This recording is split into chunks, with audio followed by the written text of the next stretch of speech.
Alô a todos! Essa novidade do Instagram de vez em quando compromete a gente, mas estamos aqui ao vivo 16 de julho de 2024, aguardando o professor Bruno Zampier, que vai contar um pouco para a gente um novo projeto que ele está conduzindo. E o professor Bruno, peraí que eu vou falar aqui, ok, ao vivo. Pronto. Pronto, e o professor Bruno vai contar um pouco desse projeto para a gente. Eu te recomendo ficar aqui e convidar pessoas que gostem do professor Bruno, que gostem do conteúdo que ele ministra, dos livros dele, enfim, acompanhem essa nossa live. Olha lá, Zampier Bruno pediu para participar. Vamos lá.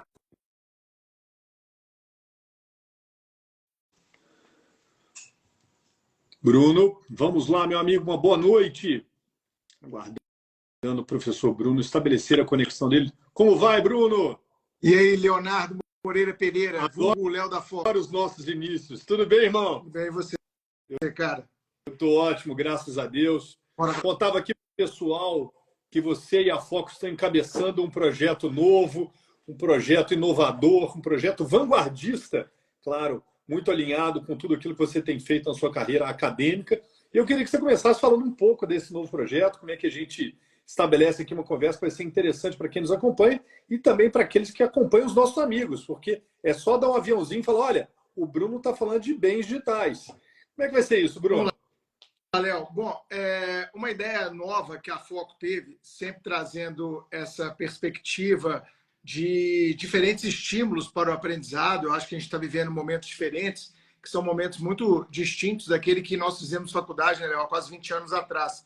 E é preciso que a gente complemente o conhecimento e estimule as pessoas a estudarem de diversas maneiras. Então, claro, o livro é sempre uma maneira fundamental, milenar, da gente aprender novos conteúdos, né? Mas esse modelo tradicionalíssimo, que é o modelo dos livros, ele, evidentemente, pode ser complementado.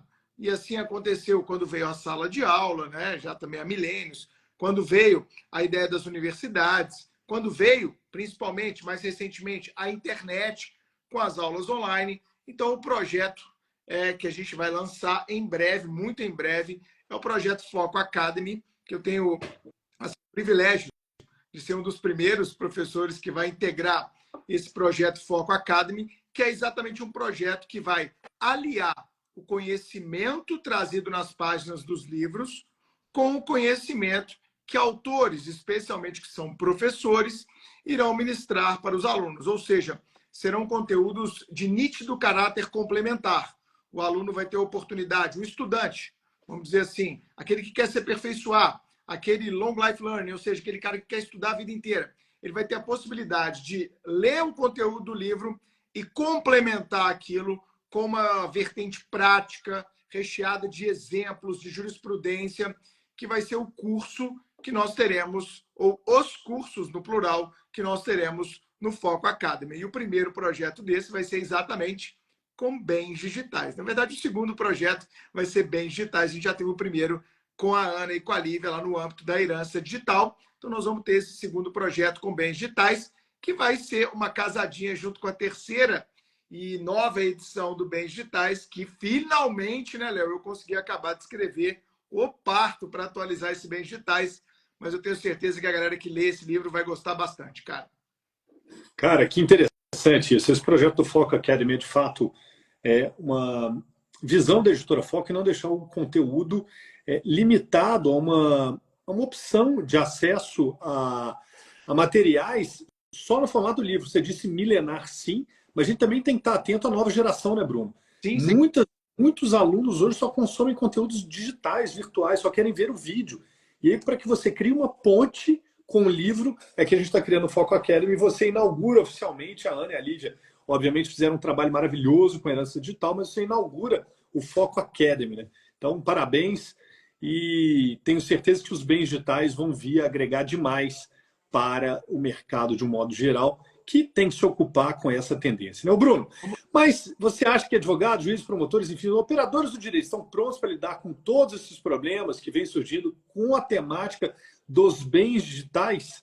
Você sabe que aqui em casa somos quase dois dinossauros digitais, mas que a gente tenta e muito se atualizar. Mas e aí? E os operadores do direito propriamente dito, amigo?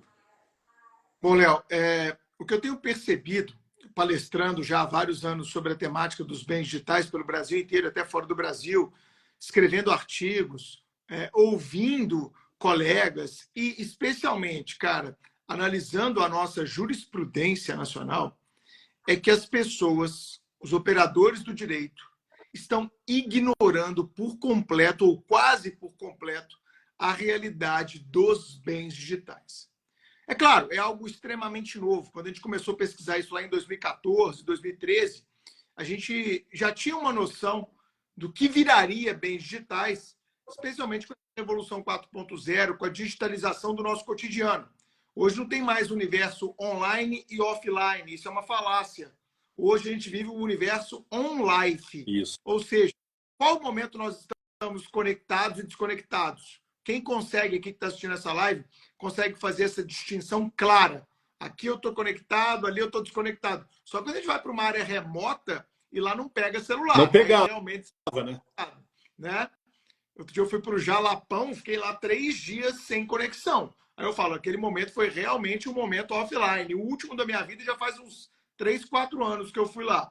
Ou seja, não existe esse momento mais de ficar completamente offline. E a partir do momento que a gente está hiperconectado, esse é o termo correto, com brasileiros, Léo, usando redes sociais, em média, 3 horas e 46 minutos por dia. Essa é a média do brasileiro. É o segundo país mais conectado do universo. O Brasil é o segundo país mais conectado do universo. Os brasileiros ficam, repito, em média, 3 horas e 46 minutos por dia apenas em redes sociais. Para a gente olhar para nós mesmos, basta pegar o seu celular lá em tempo de uso e verificar qual é o seu tempo de uso diário, semanal, naquele mês, que nós vamos ficar assustados com a quantidade de horas que nós passamos hiperconectados. Então, quando começamos a pesquisar bens digitais, de certa forma, a gente já antevia o momento presente, porque sabíamos que, a partir do momento em que estamos cada vez mais conectados no universo online, cada vez mais estaríamos colocando informações na rede, sejam elas dados pessoais ou não. São informações.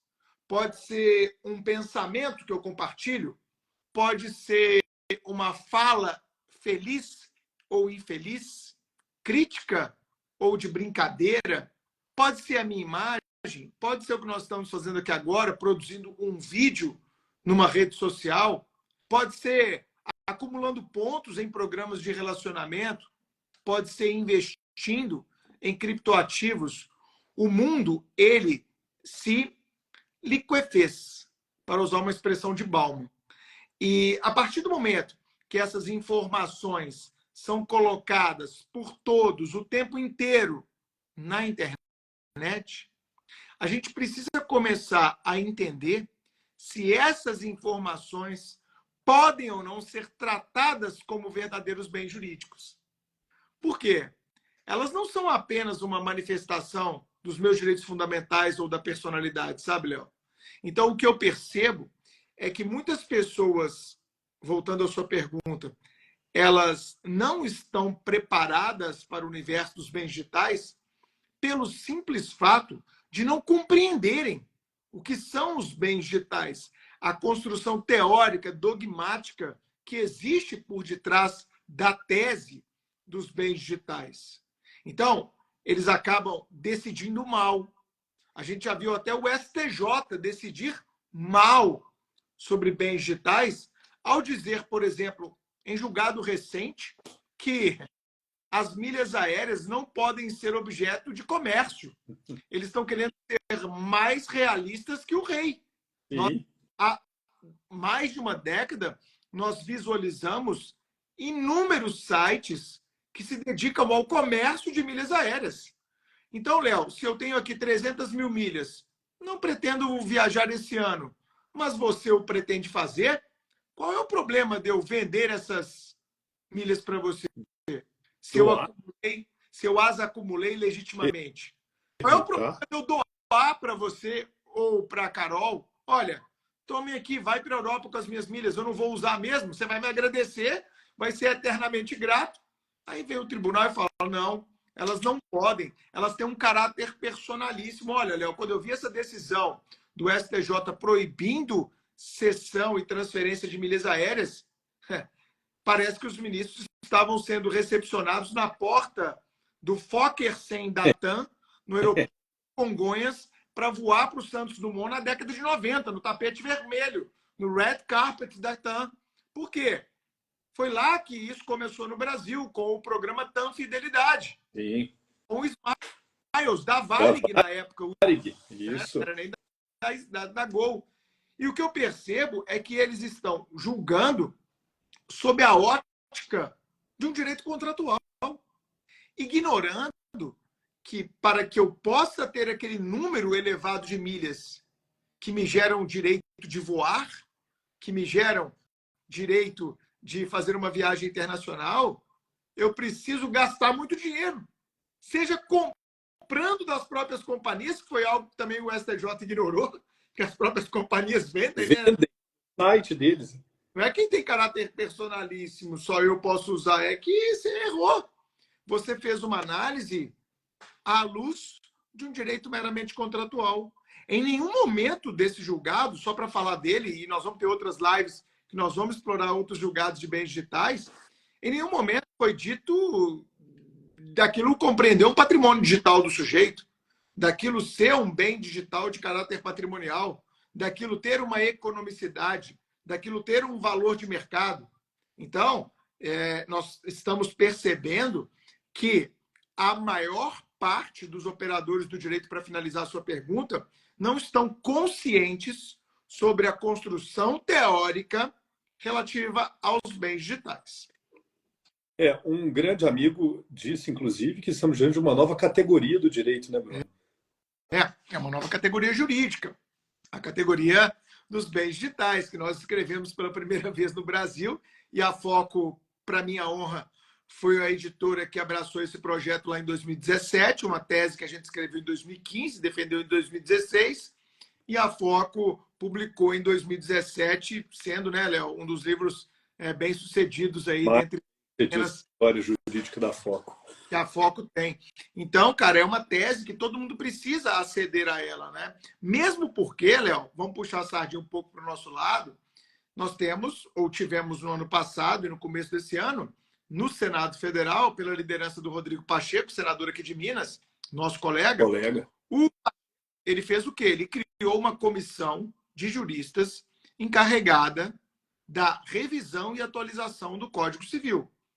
E essa comissão de juristas se subdividiu em subcomissões. Então, na subcomissão de parte geral, na subcomissão de direito das sucessões e na subcomissão de direito digital, porque foi criada uma subcomissão só para tratar o direito digital, nessas três subcomissões, parte geral, sucessões e direito digital, nós tivemos menções aos bens digitais. Então, ou seja, a proposta que está sendo apresentada no Senado Federal vier a ser aprovada e tivermos essa profunda e grande reforma do Código Civil, bens digitais estará, contudo, a todo vapor. E nós vamos ter uma live também só para abordar as mudanças que essa comissão propôs na esfera dos bens digitais, Léo. Maravilha. Era uma das minhas perguntas, se isso estava previsto na reforma, você já adiantou aí.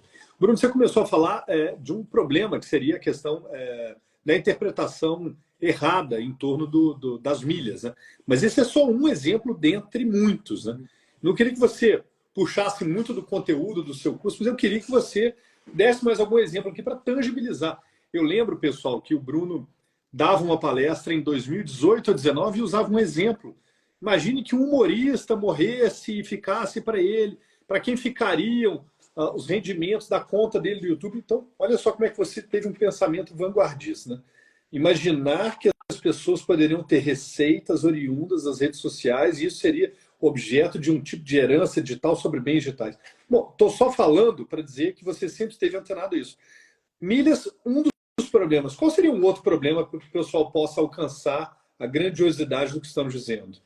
Como você disse, Léo, são inúmeros problemas que o desconhecimento dos bens digitais acabam acarretando e aprofundando. Porque os problemas eles são da vida em sociedade. Sim. Como nós resolvê-los de uma maneira adequada e eficiente é papel do jurista saber. Maravilha. A sociedade espera de nós, juristas, soluções para problemas concretos.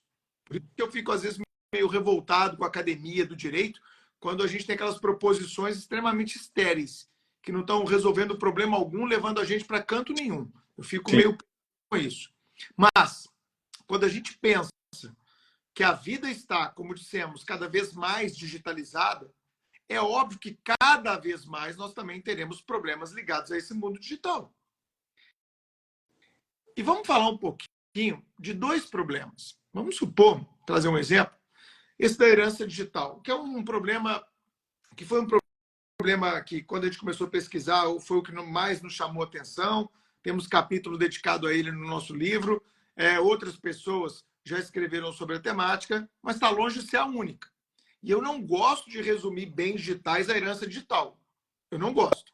Acho que são completamente distintos. Eu acho que são ideias complementares, mas que não esgotam em si mesmo. Ou seja, a gente não pode construir bem digital apenas para dar respostas a um suposto dilema de herança digital. Então, são vários exemplos. A filha morre num caso, tipicamente, que aparenta ser suicídio. A mãe quer acessar o Facebook da garota para entender os motivos que geraram aquilo. Afinal, deve ser um trauma assim, imensurável para um pai e para uma mãe ter um filho que se suicidou. A sensação de culpa, de impotência, o luto é um dos piores que existem. Os psicólogos sempre falam disso, né? Então, essa mãe vai até o Facebook e pede acesso. A minha filha morreu numa circunstância trágica, eu quero ter acesso ao Facebook para entender, para digerir melhor esse luto, para entender melhor essa morte. O Facebook fala, não vou te dar, porque ela assinou um contrato comigo, e eu disse a ela, para ela ficar tranquila, que em vida ou pós-mortem, eu jamais consideraria acesso ao perfil dela. Então, eu estou respeitando o contrato que eu assinei com ela. Olha o viés contratualista, tá vendo? Se a gente pensar só sobre o viés contratualista, o Facebook está certo. Ele está cumprindo, depois da morte da garota, aquilo que ele prometeu e ela aderiu àquilo em vida. Ok? Mas se eu pensar que aquele perfil de rede social integra uma projeção da personalidade daquela pessoa, integra um patrimônio digital daquela pessoa, a resposta tende a ser o quê? Diferente. Positivo. Se é bens são dignos de sucessão. Se é bem, esses bens merecem um tratamento especial. Se é bem, eu não posso impedir o acesso, ainda que eu trate como um direito de acesso. Eu não posso impedir que a mãe dê a destinação que ela bem entender aquele perfil, transformando ele no memorial, excluindo aquele perfil, ou continuar administrando ele. Então, esse é um dilema presente. Sim. Mas é um dilema que a gente só resolve bem, repito, se compreendermos como preliminar que ali estamos diante de um bem digital. Ótimo. Um exemplo, Léo, que hoje está sendo muito debatido pelos processualistas. Penhora. Será que é possível a penhora de um bem digital? Isso está na crista da onda da discussão. E quem advoga na área civil, quem mexe com o processo civil, tem que conhecer esta dinâmica da possibilidade ou não penhora de bens digitais. Se eu tenho um patrimônio digital que me gera frutos, que me gera rendimentos, como, por exemplo, um blog, como, por exemplo, um canal do YouTube, como, por exemplo, um perfil de influenciador em rede social. Eu sei que aquela titularidade pode, a partir de contratos que eu vier a celebrar, ou com a plataforma, ou com terceiros patrocinadores, isso pode gerar e gera para muita gente renda. Ô, Léo, eu não sei se você sabe, eu estava ouvindo um podcast na semana passada e um rapaz falando de futurologia, eu esqueci o nome dele, me perdoe, é Ricardo alguma coisa. Ele falou uma coisa sensacional, Léo. Esse professor, ele disse que hoje nós temos entre 10 e 20 milhões. Os números são um pouco imprecisos. Mas ele apresentou uma pesquisa que demonstra que hoje nós temos entre 10 e 20 milhões de pessoas no Brasil tentando viver como influenciador digital. Não que elas sejam influenciadores, tentando viver daquilo. Caramba. E nas mais variadas áreas. Pode ser na área editorial, saúde, né? Pode ser com agro, pode ser turismo, culinária, e por aí vai. Mas ele trouxe esse número assustador. Entre 10 e 20 milhões de pessoas no Brasil estão tentando viver como influenciadores, tentando ganhar dinheiro a partir da influência em plataformas digitais. Isso é muito louco da gente pensar. Então, eu pergunto a vocês, esse cara que monta um canal no YouTube, um perfil no Instagram, no TikTok, sei lá onde, ele vai investir tempo, estudo para criar conteúdo relevante. Ele vai, às vezes, investir dinheiro em tráfego pago. Ele vai investir muita coisa para criar um perfil daquele. E vamos pensar se amanhã ele tem uma dívida. Esse final de semana a gente teve aí um ex-BBB, gaúcho, não sei se você viu, Léo, foi preso por dar um golpe em centenas de pessoas. O cara com milhões de seguidores no Instagram. Olha. Tá preso. Essas pessoas que se daram, foram vítimas daquele golpe, com certeza vão entrar com ações cíveis contra ele. Sim.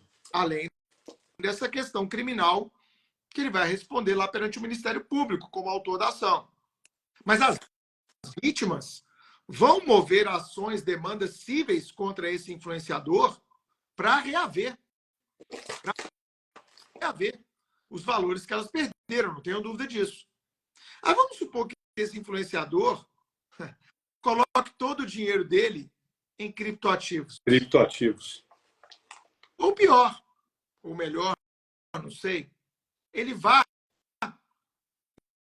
e distribua todo aquele dinheiro comprando milhas aéreas que depois, lógico, continuam ainda sendo negociadas em que pese a decisão do STJ.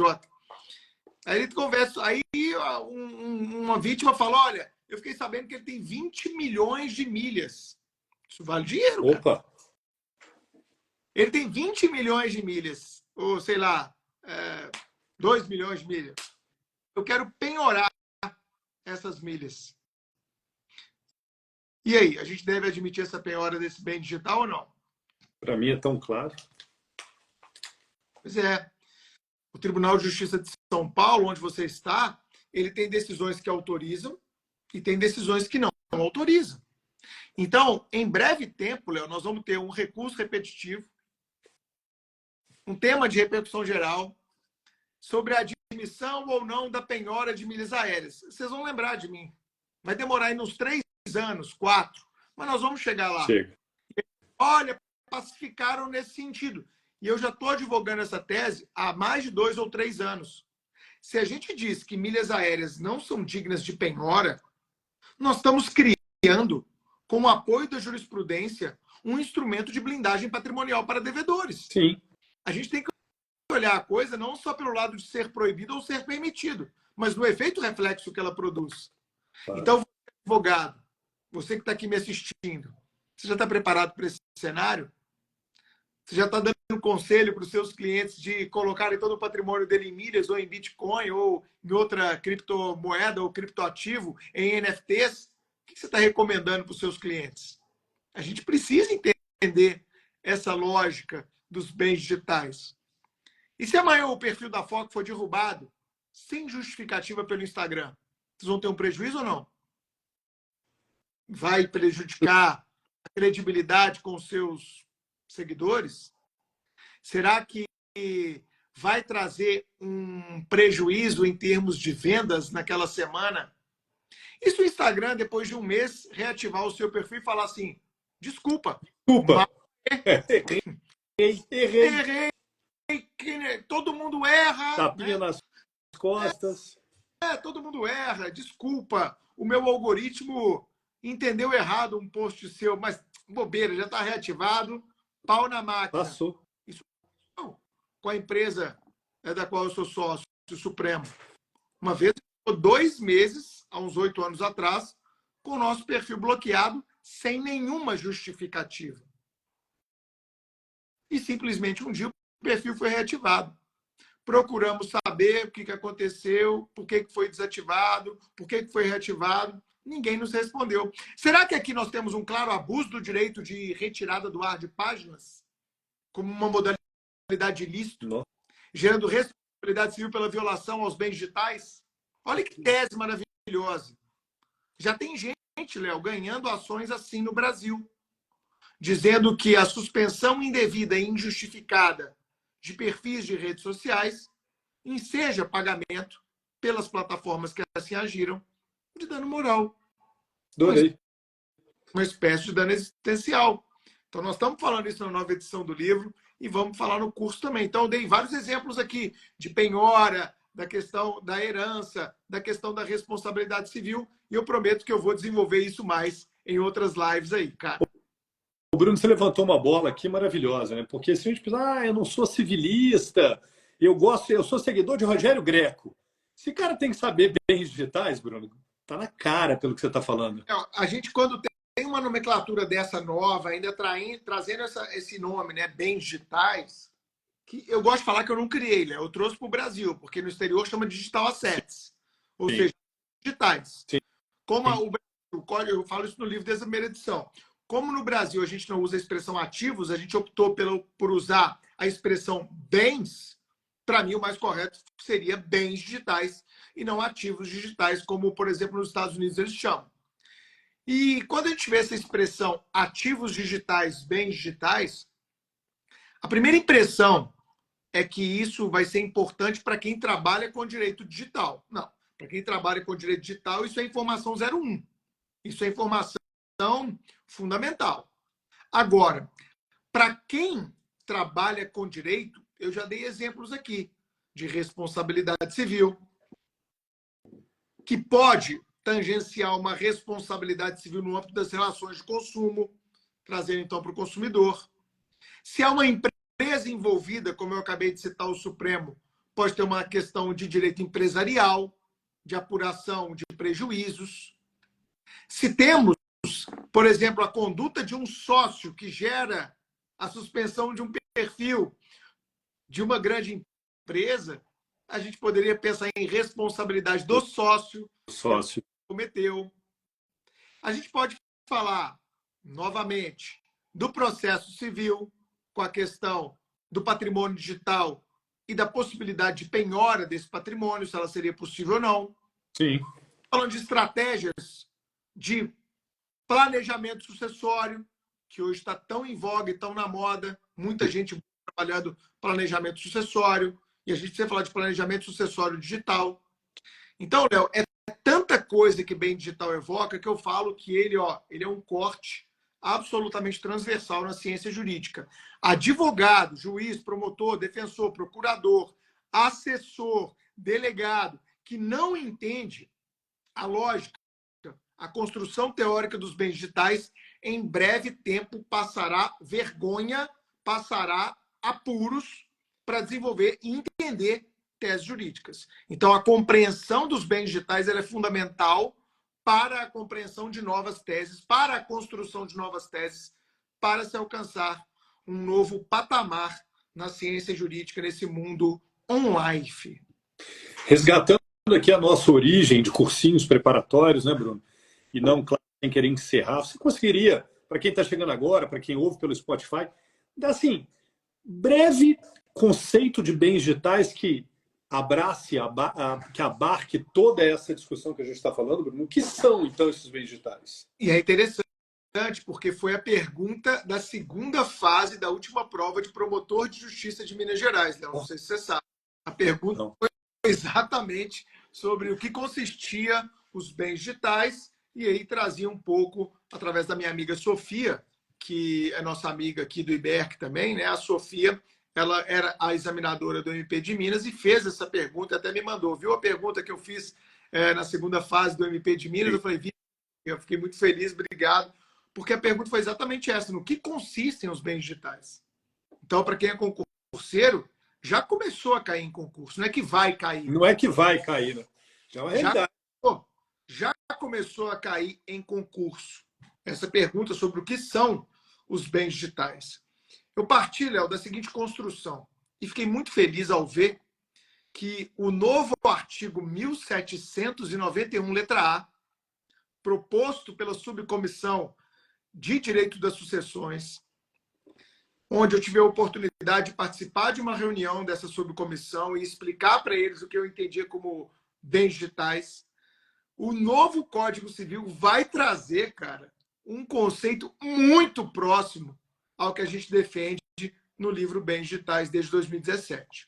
Qual é a ideia? A construção teórica, ela parte das premissas que nós já abordamos aqui. Todos nós,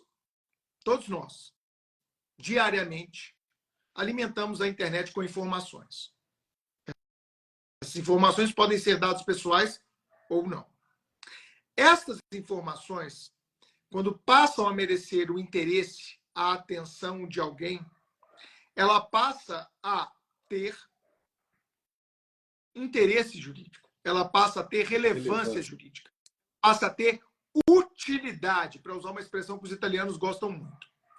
Se aquela informação ela passa a ter utilidade, poder de influência, poder de tomada de decisão, nós vamos dizer que essa informação colocada na internet ao longo da vida daquele sujeito, que tem esse conteúdo não tocável, intangível, mensurável concretamente, essa informação deve ser tida como um bem jurídico. E essa informação colocada no meio digital de forma intangível, ela deve ser considerada um bem digital. Esse tipo de informações.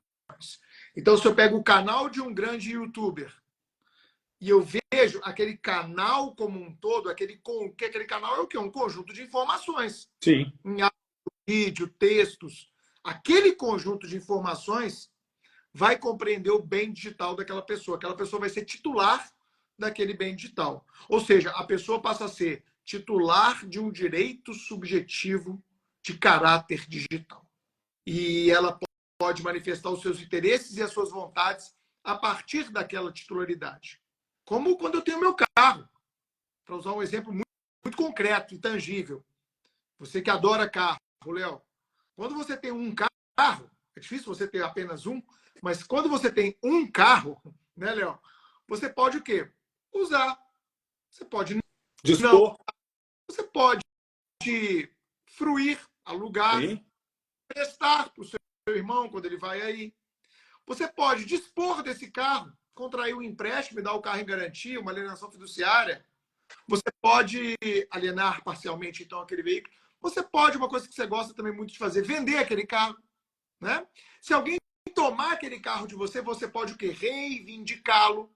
Posso tokenizar meu carro, Bruno? Pode tokenizar seu carro, quando um carro raro, né? Uma relíquia, como você tanto gosta. A gente pode tokenizar, fazer uma NFT desse carro. Quem tiver interesse em comprar, é um bem no comércio, para usar uma expressão antiga. Se há interesse por aqui, eu vejo pessoas criticando os NFTs. Non-fungible token. Para que eu vou comprar a coleção de camisa do Atlético desde a sua fundação até hoje para ter isso num token na minha casa? A resposta é, se eu estou a fim de comprar, meu irmão... O problema é meu. E se eu guardar isso na minha casa e daqui a 50 anos isso valer 100 vezes mais? O que você tem a ver com isso? Eu não sei para onde o mundo está indo.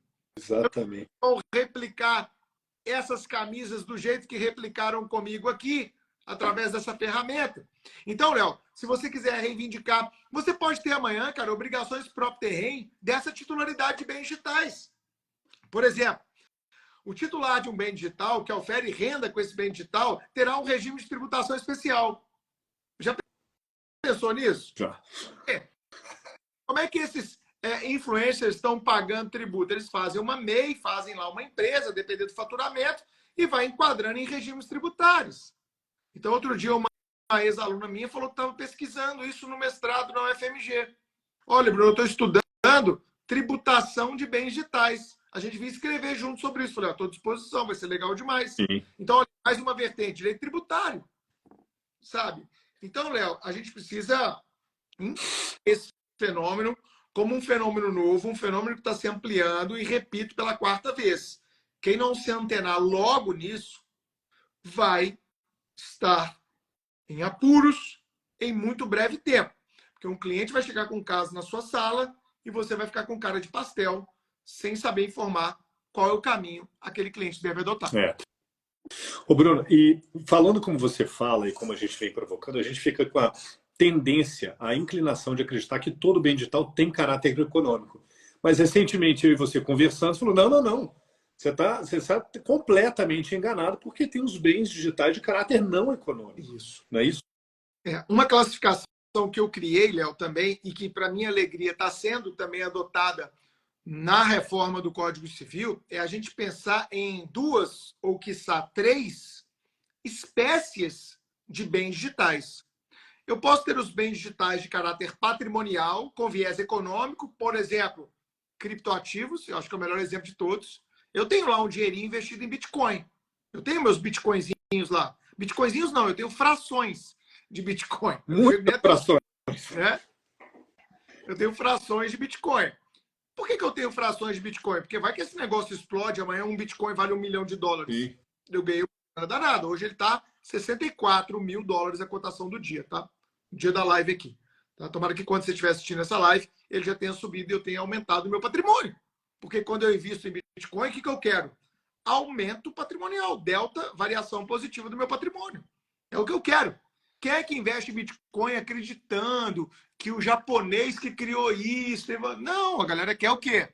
Que aquele ativo, e essa inclusive é a grande crítica, como ele não tem uma ancoragem rígida, ele não está ancorado em nada, só na lei da oferta e da procura, que aquele ativo possa valer, como já vale, né? Se a gente pensar de quando ele nasceu para hoje, em 10 anos, ele multiplicou por milhares de vezes o seu valor.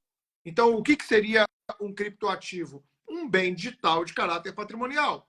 O que seria, outro exemplo que já falamos hoje, milhas aéreas? Um bem digital de caráter patrimonial. Eu troco aquela milha aérea por serviço. Serviço de transporte, que é o mais tradicional. Mas eu posso entrar num site e trocar por bens. Não é? Liquidificador novo, um sapato, um tênis. Eu posso comprar televisão e etc., né? Eletrodomésticos e por aí vai. Eu posso usufruir de outros serviços, como locação de um carro. Enfim. Então, é uma moeda de troca hoje as milhas aéreas. Sim. Tudo bem? Então, esses são evidentes bens de caráter patrimonial, de caráter econômico. Agora, ok. Vamos pensar. A minha mãe, Léo, ela tem um Instagram. Um amigo meu tem um Instagram. Eles têm lá seus 100, 200, 300 seguidores, pessoas que eles conhecem, amigos. A pessoa não está pensando minimamente em usar aquele perfil para vender nada. Mas não vai ser uma influencer, né, Bruno? É para olhar ali, acompanhar a vida, né? Ver a vida o que está acontecendo digital. Na rede social. A gente não conversa. Cara, você viu que o rapaz publicou lá na rede social? Você viu a polêmica do dia hoje? Você viu qual é, Léo? Não. A polêmica do dia hoje foi um jogador da Argentina estava fazendo uma live no seu perfil do Instagram da comemoração dos jogadores da Argentina no ônibus da Argentina depois do jogo. Os caras indo embora do estádio, tomando aquela cachaça e batendo no teto do ônibus. Os argentinos. E aí os caras começaram a cantar uma música que é da época da Copa do Mundo, onde houve uma rivalidade entre Argentina e França, disputaram a final da última Copa, um jogo memorável, e eles começaram a cantar uma música extremamente racista. Ah, mas é uma brincadeira. Isso tem nome, racismo recreativo. E, pô, criticando os jogadores da França, que eles não eram franceses, que a mãe e o pai é africano, asiático, eles só têm o passaporte francês. De extremo mau gosto para os dias atuais, esse tipo de posicionamento de pessoas que são influenciadores, né, cara? São jogadores que têm milhões de pessoas como seguidores. Isso está dando um BO diplomático. Sim. Né? A seleção da França já falou que vai na FIFA, a Federação Francesa de Futebol vai na FIFA, já fez uma reclamação formal. Os jogadores do Chelsea, que é o time inglês, onde esse rapaz que fez essa publicação, que estava numa live, joga, já falaram que não vão aceitar ele lá. Então tá um climão. Por que eu trago esse exemplo à baila, Léo? Porque quando a pessoa tem um status numa rede social hoje, por mais que ela queira falar alguma coisa, ela está falando para uma arena gigantesca, cara. Nós dois aqui, falando aqui no perfil da Foca e no meu, a gente tem um Maracanã lotado, com a potencialidade de nos assistir. Sim. Mas é como se colocasse você, Léo, com um microfone no centro do gramado do Maracanã e você falasse ali para quem quisesse ouvir. E mais, e todas aquelas pessoas estavam prontas para filmar o que você está falando. Porque aquilo que você fala hoje na rede pode ser multiplicado em segundos, né? Sim. Então, o que a gente tem é uma rede social que, mesmo tendo um caráter apenas existencial, não econômico a princípio, pode trazer inúmeras consequências. O uso, ou o mau uso, ou o uso inadequado dessa rede social. Então, muitas vezes, a gente tem que educar as pessoas mais velhas, que não foram digitalmente educadas. E nós mesmos, que não somos criados, não fomos adolescentes digitais, Léo, nós temos que tomar conta daquilo que a gente faz ou fala, às vezes sem menor maldade. Sem menor maldade. Né? Expressando uma mera opinião. Aquilo pode dar um dissabor danado. Mesmo não tendo, repito, um caráter econômico ou patrimonial. Então, quando a gente pensa numa rede social de uma pessoa que não quer ser influenciadora, vendedora ou coisa que o valha, a gente pensa, sim, numa projeção dos direitos da personalidade, portanto, num bem digital de caráter meramente existencial. E a gente pode ser híbrido, que é o que a maior parte das vezes acontece. Uma pessoa que, ao mesmo tempo, vai usar uma rede social para expressar os seus direitos da personalidade, expressar sua imagem, abrir um pouco a sua vida privada, exercer a sua liberdade de expressão, sua liberdade de opinião, e, ao mesmo tempo, ela vai tentar ali incrementar os seus negócios, vender algum produto ao qual ela está relacionada. E aí eu falo que nós vamos ter um bem digital de caráter misto ou híbrido. São duas expressões que a gente pode usar. Né? E aí a gente vai usar essas classificações para dimensionar os efeitos jurídicos que cada uma delas vai produzir. Então, gravem: bem digital existencial, bem digital patrimonial, também chamado hoje de patrimônio digital, e os bens híbridos ou mistos. O novo Código Civil vai trazer isso para a nossa alegria. Ô, Bruno, olha como é que é engraçado, né? A gente está aqui o dia inteiro pensando, estudando direito, vendo novos conceitos, e você falando, eu fiquei com vontade de chamar o Fabrício Bastos para uma live nossa, porque, cara, isso inova também o conceito de direitos difusos e coletivos, cara. Você acha que... Olha que loucura isso, eu não tinha parado para pensar nisso. Provavelmente os Fabrício é um grande amigo, e eu vejo muitos promotores de justiça e defensores públicos, que hoje são os órgãos incumbidos da tutela dos interesses difusos e coletivos, pensando muito na questão dos consumidores, pensando muito na questão das crianças e dos adolescentes. Hoje mesmo eu estava ouvindo na rádio uma criança, eu não lembro que cidade que foi, acho que foi Uberlândia, que agrediu um adolescente, que agrediu a sua mãe, quando ela veio perguntar o que eram os 2.000 que ele tinha gasto no cartão de crédito dela, num site de apostas aí, que tá virando uma febre, né, cara? Febre. Pandemia. E regulamentado, né? Sim. Tem lei aí. apostas, né? É das bets. Mas jogo não pode no Brasil, né, Bruno? Hã? Jogo desse tipo não pode no Brasil, né? Não, mas as bets estão regulamentadas. Estou brincando. Só estou fazendo brincadeira. E é um problema mundial, né? Para quem gosta de futebol, você vê uns lances do futebol hoje que você fala, não é possível, isso aí é. O cara apostou.